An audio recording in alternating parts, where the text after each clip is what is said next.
મારા ભારત દેશના મારા ભાઈ બહેનોને હું નમ્ર વિનંતી કરું છું કે આપણે અત્યારે ભારત પાકિસ્તાનનું યુદ્ધ થાય છે ત્યારે આપણી આર્મી વાળાના કોઈ ફાલતુ કે કોમેડી વિડીયો ઉતારવા નહીં.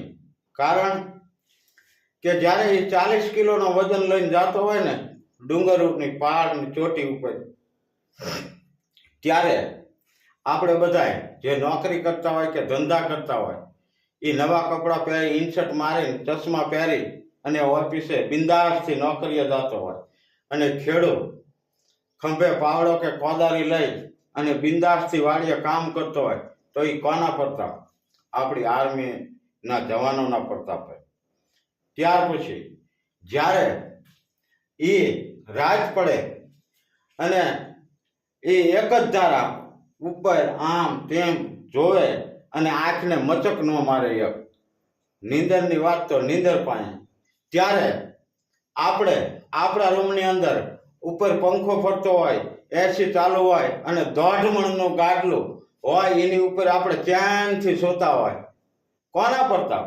આપણી મિલિટરી આર્મીના જવાનોના પ્રતાપે.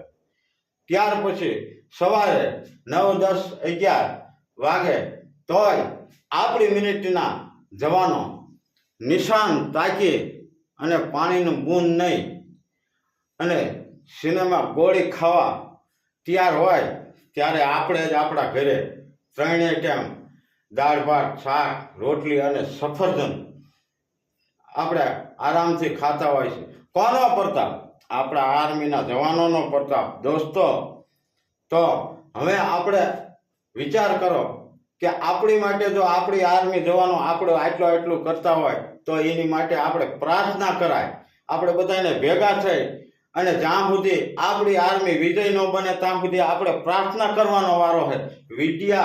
ફાલતુ વિડિયા કે કોમેડી વિડિયા ઉતારવાનો નહીં. મારા દોસ્તો, જો આ વાત તમને ગમી હોય અને મારામાં કંઈ ભૂલ હોય તો હું બધા દોસ્તો માટે માફી માંગુ છું.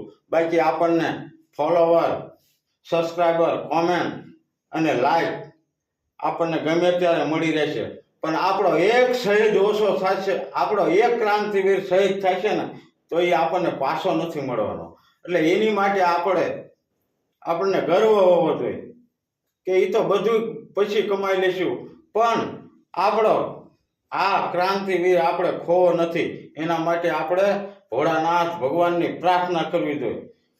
બસ આટલું જ. હવે મારાથી કંઈ વધારે બોલી ગયું હોય તો બધાય ભારતના મિત્રો તથા બહેનો તથા માતાઓ તથા બાળકો મને માફ કરશો. બસ. ભારત માતા કી જય.